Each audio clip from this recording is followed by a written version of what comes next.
Hello students, welcome back to my YouTube channel biochem academy. इस channel में आपका स्वागत है। हम लोग पहले जो है चालकता का मापन, ठीक है, चालकता सेल और चालकता सेल को किस तरीके से व्हीट स्टोन ब्रिज के माध्यम से जोड़ा जाएगा, ठीक है, ये चीजें जान चुके हैं। अब हम लोग ये जानेंगे कि चालकता सेल को व्हीट स्टोन ब्रिज से जोड़ने के लिए कौन सी विधि का प्रयोग किया जाएगा, कौन से यंत्र का प्रयोग किया जाएगा, ठीक है, और वो किस तरीके से काम करेंगे। ठीक है, हम इस तरीके से वो क्या करेंगे समझेंगे। ठीक है, तो चलिए हेडिंग डालिए आप, विधि, और इसी को हम लोग क्या करेंगे समझना शुरू करेंगे। चलिए, इसकी शुरुआत जो होती है विधि की, तो इसमें आपको शुरू में हमने बताया था, एक बार इसको फिर से रिपीट करेंगे। हमने आपको बताया गया था कि चालकता सेल में दिष्ट धारा के स्थान पर, क्योंकि इसका हमें फिर प्रयोग पर होगा, चालकता सेल में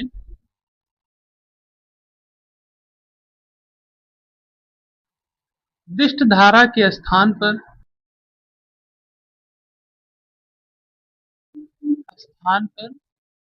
प्रत्यावर्ती धारा, कौन सी धारा, इसको लिखा है सर ना, प्रत्यावर्ती धारा। ठीक, प्रत्यावर्ती धारा का प्रयोग करते हैं।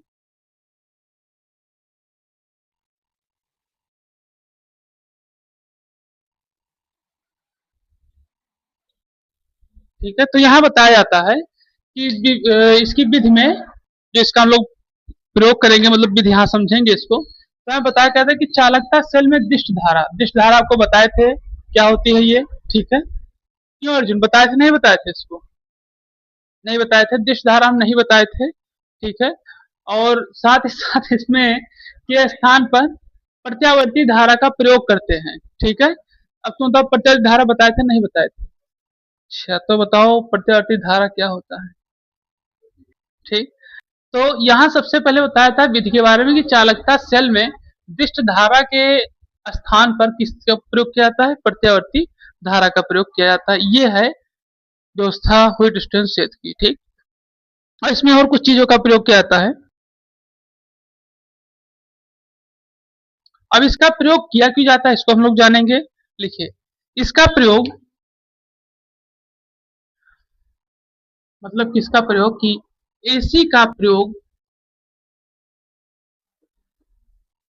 ठीक, ये चीजें इसमें बताई जाती है। अब इसको हम लोग क्या करेंगे पहले समझेंगे। ठीक है, शून्य विक्षेप होता है। ठीक, ये आप पहले नोट कर लीजिए, फिर इसको हम लोग बारी बारी से समझना शुरू करेंगे कि किस तरीके से क्या होता है, ये कार्य करता है। ठीक, इसको आप पहले नोट कर लीजिए तब।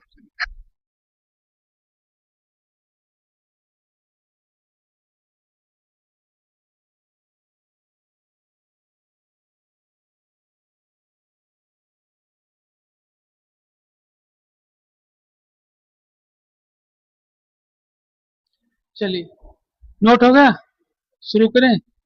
चलिए देखिए, ऐसे में बताया क्या जाता है कि जो हम लोग कल परसों में इस पे चित्र बनाए थे, उसमें आपने देखा था एक चालकता सेल का प्रयोग किया गया था। ठीक है, और चालकता सेल के साथ में व्हीट स्टोन ब्रिज, ठीक है, बनाया गया था। आप लोग से जो जो रहे होंगे देखे होंगे, उसमें कई सारे प्रतिरोध बने हुए थे। ठीक है, और उन्हीं के अनुसार इसका क्या किया गया था।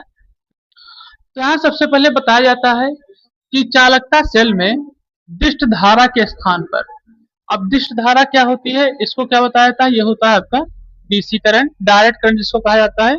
तो दिष्ट धारा के स्थान पर, प्रत्यावर्ती धारा यानी कि एसी करंट, एसी करंट इसको मतलब एसी कहते ही है, मतलब एक करंट इसको कहा जाता है, अल्टरनेट करंट। ठीक है, ये आपका डायरेक्ट करंट और ये क्या है आपका अल्टरनेट करंट का प्रयोग करते हैं। अब इसका प्रयोग करते क्यों है ये भी जानना जरूरी है कि डीसी करंट का प्रयोग क्यों नहीं किए, अल्टरनेट का करंट का प्रयोग क्यों किए। ठीक है, ये भी जानना जरूरी है। ठीक, तो यहाँ सबसे पहले बता दें कि जब एसी का प्रयोग इलेक्ट्रोड पर, अब इलेक्ट्रोड आपको पता है दो तरीके से कार्य करते हैं विद्युत अवघट पर, इलेक्ट्रोड दो तरीके से, तो इलेक्ट्रोड आपको पता है कौन कौन से होते हैं। ठीक है, हाँ, एनोड और कैथोड। ठीक है, इलेक्ट्रोड जो होते हैं वो दो तरीके से कौन कौन से होते हैं, एनोड और कैथोड। तो यहाँ सबसे पहले बताया जाता है कि एसी का प्रयोग इसके इलेक्ट्रोडों पर विद्युत अपघट्ट की सांद्रता, तो सबसे पहले दिया इलेक्ट्रोड में पता चल गया, इलेक्ट्रोड एक दो तरीके से कार्य करते हैं, एनोड और कैथोड के रूप में, ठीक। पर विद्युत अपघट भी कुछ होते हैं, ठीक है, जो कि हमने शुरू में ही आपको विद्युत अपघट के बारे में पढ़ाया था कि विद्युत अपघट के कुछ तत्व होते हैं, ठीक है। और विद्युत अपघट होते क्या हैं? तो विद्युत अपघट इसी तरीके से कार्य करते हैं, जो जलीय माध्यम से अपने आयनों को क्या करते हैं, आदान प्रदान। तो समझिए इलेक्ट्रोड का प्रयोग किया गया जलीय विलयन का विद्युत अपघट में, वही चीज हम बता रहे हैं, ठीक है। इलेक्ट्रोड पर विद्युत अपघट की सांद्रता, सांद्रता क्या होती है? सांद्रता हमने आपको बताया था कि विलयन की सांद्रता क्या होती है, क्योंकि वह विलयन तो तैयार होगा, विद्युत अपघट जब तैयार हुआ तो जलीय विलयन हुआ, तो जलीय विलयन की यानी कि विलयन की सांद्रता आ गई। तो सांद्रता क्या होती है?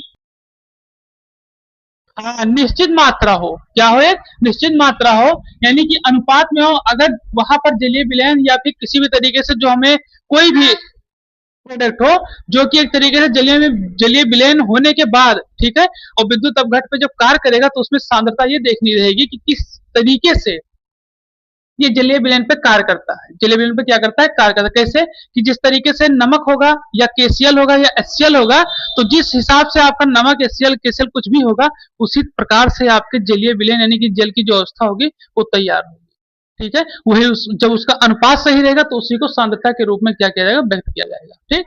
तो यहाँ बताया जाता है कि इलेक्ट्रोडों पर विद्युत अपघट की सांद्रता में परिवर्तन हो सकता है तथा ध्रुवण की प्रक्रिया। अब ध्यान रखिए, ये ध्रुवण आपने कहाँ पढ़ा है? फिजिक्स में पढ़ा है, अगर आपको ध्यान हो, जिसपे हम लोग क्या करते थे कि कोई कुछ एक तरीके से परावैद्युत पदार्थ रहा करते थे, उनको इलेक्ट्रॉनों के माध्यम से भेजा जाता था, उनमें भी बाह्य बाह्य तरफ क्या हो जाते थे? आवेश आना शुरू हो जाते थे। बता दें ध्रुवण के बारे में अगर याद हो आप लोगों को, ठीक। तो यहाँ बताया तथा ध्रुवण की प्रक्रिया उत्पन्न हो सकती है। तो यहाँ यही बताया गया कि जब ये व्यवस्था होगी और विद्युत अपघट की व्यवस्था हो रही है, सांद्रता भी सही से कार्य कर रही है, तो वहां पर ध्रुवण की प्रक्रिया चालू हो जाएगी, ठीक है। ध्रुवण आपको समझ में आ रहा है कि ध्रुवण वही जो एक तरीके से दो तरीके से बताए थे वहां पर आपको। एक ध्रुवण इस तरीके से बताए थे प्लस माइनस के रूप में, एक ध्रुवण आपको बताया था माइनस प्लस के रूप में, एक इस तरीके से बताया गया था, अगर याद हो लोग फिजिक्स में, ठीक है। ध्रुवण इसी तरीके से बताया गया था, द्विध्रुवण, ठीक है।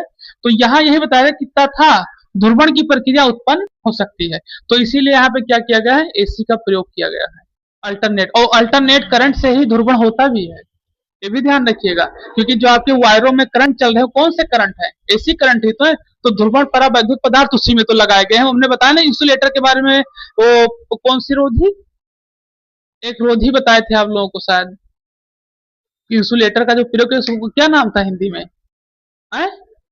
विद्युत रोधी, ठीक है। इसको इंसुलेटर के रूप में व्यक्त किया गया था। तो यहाँ यही चीज बताया जा रहा है, ठीक। तो इस तरीके से क्या हो सकती है? यहाँ पर ध्रुवण की प्रक्रिया भी उत्पन्न हो सकती है।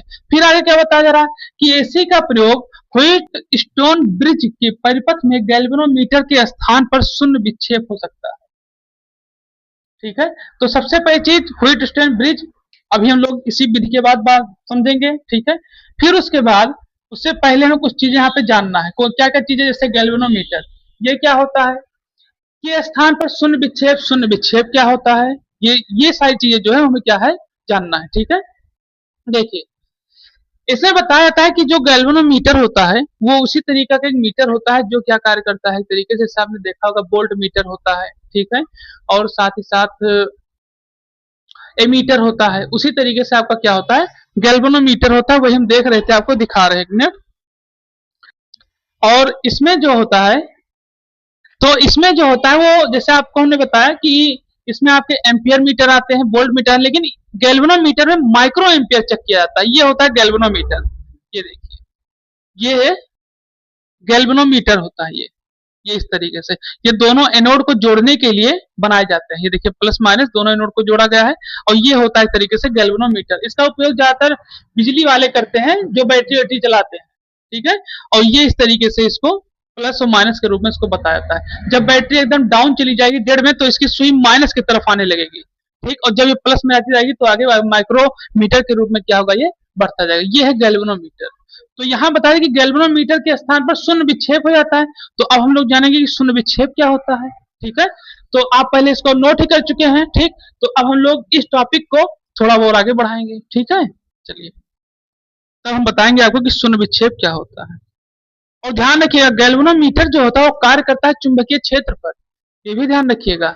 जो गैल्वेनोमीटर है ये चुंबकीय क्षेत्र पर कार्य करता है। एक तरफ इसके अब एक तरीके से चुंबकीय क्षेत्र का कारण क्यों इसको इस तरीके से व्यक्त किया गया है, क्योंकि यहाँ पे ध्रुवण तो हो रहा है, तो पोलराइजेशन जब होता है वो पोलर पे जब कार्य होता है पोल पर, ठीक है, तो उसमें दो ही क्षेत्र आते हैं, कौन कौन से, साउथ और नॉर्थ। तो ये जो क्षेत्र आया करते हैं इसी के कारण से गैल्वेनोमीटर में चुंबकीय क्षेत्र का प्रयोग किया जाता है। चैनल को लाइक करें, सब्सक्राइब करें, शेयर करें और कमेंट करें। The top important concept is coming up next. Subscribe now to the Biochem Academy. Don't miss it.